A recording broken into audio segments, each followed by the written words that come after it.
सरकंतरार सुधांशु खुंटिया ओरफ रवि तांकर हत्याकांड रे आमे आगरु 4 जन आसामी को गिरफ्त कर कोर्ट चालान करिथिलु। मुख्य अभियुक्त जे घटनास्थल रे थिले फायरिंग करथिले तांका नाम शिवा अलियास सदाशिव प्रधान से फेरार थिले। तांकु आज हमर खंडगिरी पुलिस टीम हंसपाल बालियंता रास्तारू गिरफ्त करिछि। आज से कोर्ट चालान हेबे। शिवा पखरुडे मोबाइल रे वीडियो मिलिछि 3 मास आगु प्रैक्टिस करला बारे बाली बस्ता पर सुधांशु मुंडो सेटा को जा आपण सुनिचंती ता सत्य से मोबाइल टी सीजर हेछि जब्त हेछि से वीडियो टी मध्ये जब्त हेछि। से आगरु 6 मास आगरु जेमती आपण को आगरु आमे जणैथिलु या एक सुपरिकल्पित हत्याकांड थिला षडयंत्र थिला। एमाने समस्ते मिसी षडयंत्र करथिले। से बंदूकटी आनी निज घरे प्रैक्टिस करिथिला एवं तांका भाई मध्ये एटा को शूटिंग करथिले। से वीडियो टी जब्त करिछु ताकू एविडेंस आधार रे कोर्ट रे हमें पेश करियो। ब्लूप्रिंट कोन पाए हत्याकांड रो केवल जागावाड़ी ना कोन आपण को आगरु मध्ये कहिछु जागावाड़ी पाए हत्याकांड थिला। गोटे जो जगार से रोते से जगह को लेकिन भितर डिस्प्यूट गत 6 वर्ष धरी लगी रही। कोर्ट रे मध्य केस पास थिला।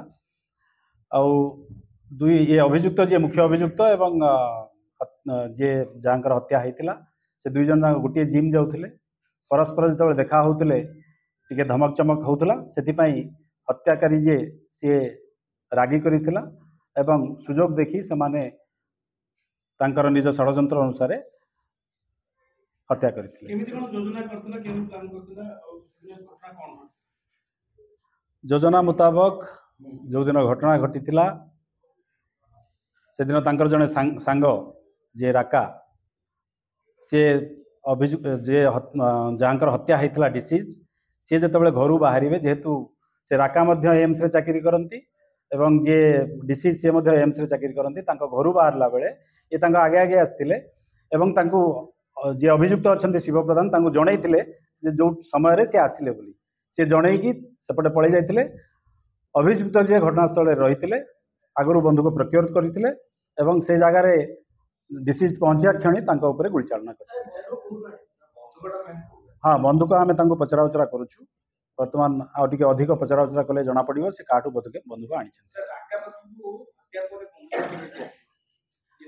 घटना घटी सारा पर अभियुक्त जनक राका पाखु जाइथिले एवं राका को बंधुक हस्तांतर करथिले। राका ताकु नै कि आउ जने अभियुक्त जांको हम आगु फॉरवर्ड करथिलु तांका ना कान्हा तांको पाखरे बंधुकटी दाखल दैथिले।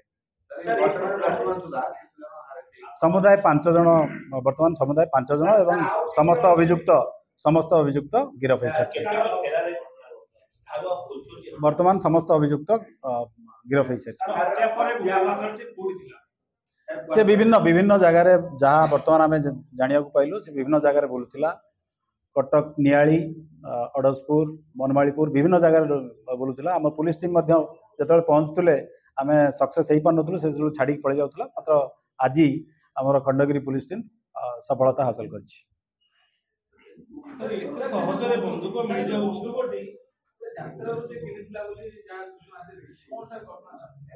ना से भली कौन सूचना आम पाखे ना आम बंधुक कौटू से आनी आगे अधिक पचरा उचरा कर रिमांड रे।